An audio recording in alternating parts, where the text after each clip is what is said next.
way down in old Vermont. I've been tickled by almost everything. I've been tickled by a feather, I've been tickled by a wasp, I've been tickled by a yellow bumblebee.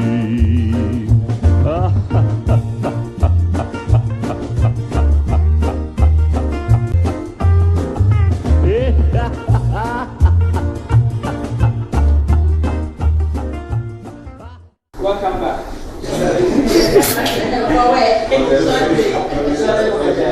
Technical interruption. Yes.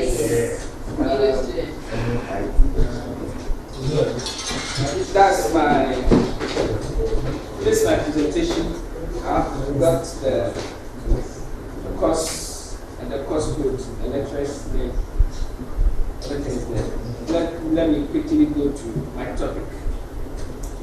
My topic is communication difficulties among children with speech and language disorder at Logo School for the Deaf in the Talensi district of the Upper East region here in Ghana.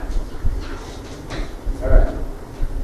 And then my presentation outline. I'll talk about the topic which just went.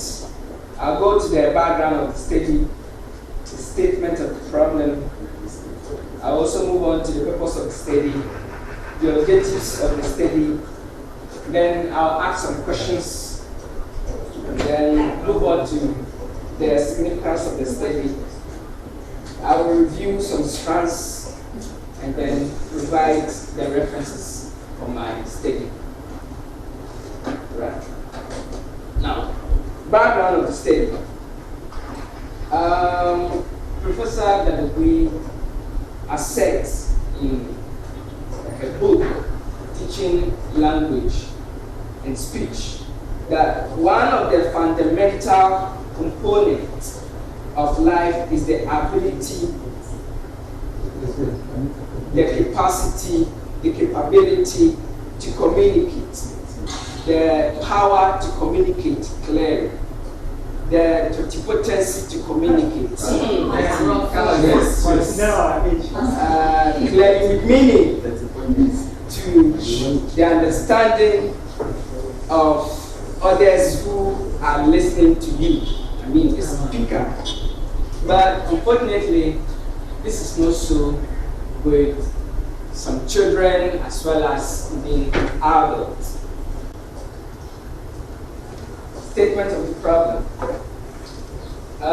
Through my personal observation during class interaction with the pupils, and then the intercommunication between the teachers and the children, I observed something. And what I observed was that I recognized that some of the deaf students have really acquired language, surprisingly.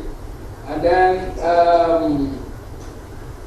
though they have acquired language, they also have speech, but there is a kind of disruption in terms of fluency of the children's speech.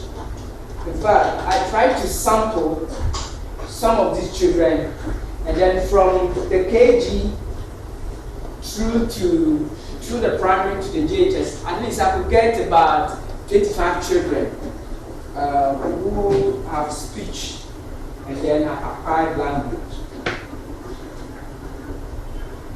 Purpose of the study.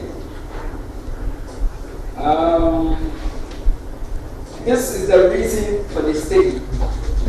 Primarily, the purpose of this study is setting out to explore the difficulties in communication among peoples with speech and language disorders at Logo School for the Deaf in the Talensi district of the Upper East region.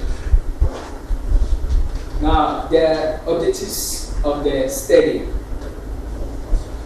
The following guided me to do the study. The first one is to ascertain how speech and language disorder affect the classroom learning of a JHS class at Bego School for the Deaf, the Talensi district? Secondly, I am to identify some practical approaches in managing difficulties in communication, and also to help develop good language and speech skills among children with speech and language disorder in the school. When I say the school, I mean Bego School for the Deaf. Right. To achieve my aim, I've got to ask some certain questions. And there's an adage that questions are the answers. So these are the questions. Number one, how does speech and language disorder affect teaching and learning at Bego School for the Deaf? And again, what approaches are suitable for managing communication disorder in the classroom at Bego School for the Deaf? Now, let's proceed to the significance of the study. Findings from my study will help individuals with speech and language disorders to improve upon their communication skills. And again, this research contains numerous interventional approaches that will also help assist teachers, parents or guardians, and even caregivers to manage the communication difficulties among the children they work with. You know, teachers work with children, caregivers work with children, even guardians work with children. Again, the study will reveal how speech and language disorders could be remediated or intervened at Bego School for the Deaf. These are the strands for the literature review. Speech and language development in children, meaning, characteristics, and classifications of communication disorders, effects of speech and language disorder in teaching and learning, and then approaches to managing difficulties in communication disorders and its implications in the classroom. Lastly, these are my references. I have the Bill 2014, Ministry of Education, Sports 205, Pond 203, and Read 205. Thank you. You're welcome.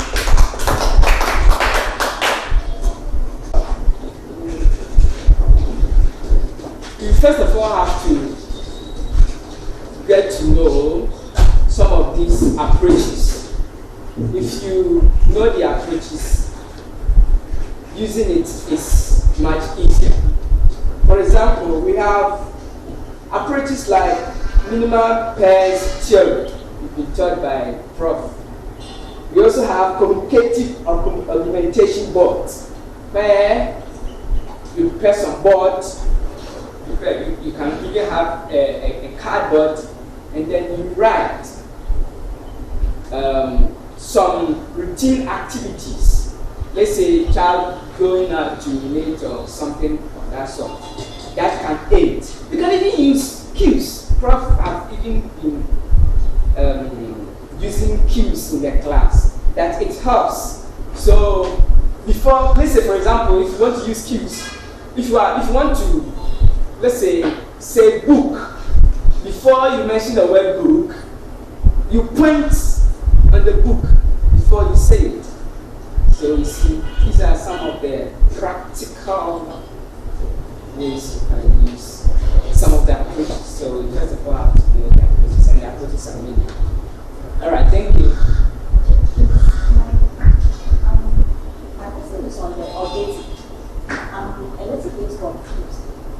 your objective number 2 and number 4, I don't know. Please, can you go to the details? I don't know if that objective is leading you to find out the problem or if you are using it.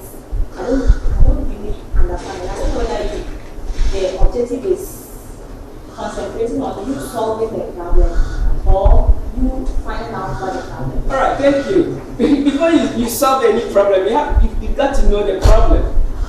So you first of all have to identify the problem, and then you find the solutions to the problem. It's as simple as ABC. All right, thank you. And then my explanation to Sahada's question helped all of us to realize that the last two is aiming at addressing the issue, solving the problem. So in a way, it's a kind of a joint thing. So I'm talking about the objectives. So you are trying to look at it like the questions are 2, but the objectives are 3. So that's why I'm trying to say that the objectives being 3, the second and the third one are trying to address the same similar issue. I mean, solving the problem. So we can just join it like that, and then it will be one-on-one. Go to the next slide so we can see the research. I think that research question number 1 is not related to the objectives. Okay, last question.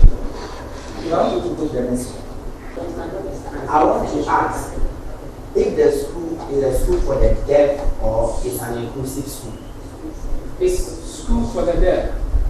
If it is a school for the deaf, I'm a little bit confused. How does the speech and language comes to play? Because I know for a school for the deaf, we use our language to teach the children. It is only inclusive school that we talk about the speech and language aspects. So I'm a little bit confused here. Can you please explain? Yes, I myself, I was surprised to realize that some of the children that we put there in the deaf schools, they are not, some are not really deaf.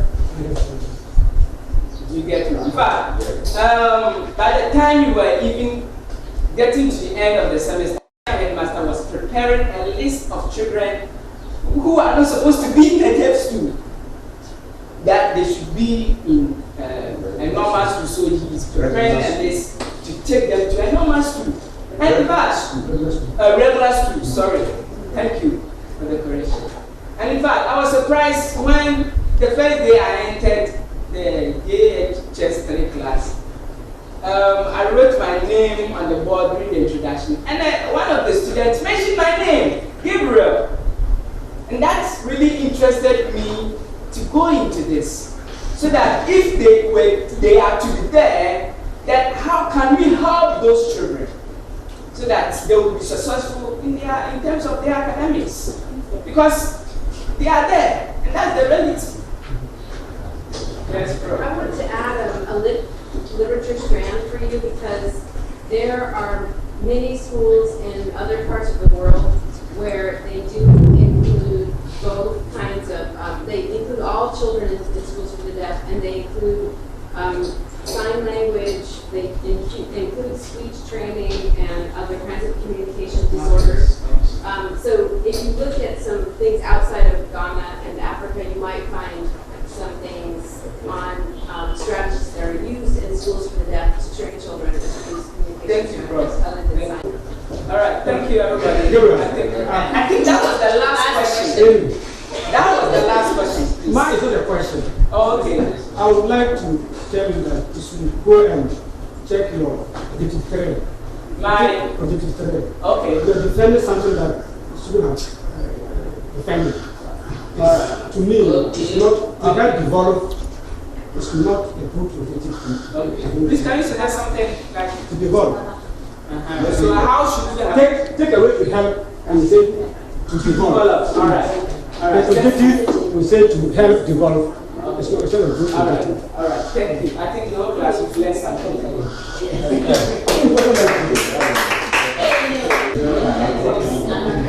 End of presenting, cameraman.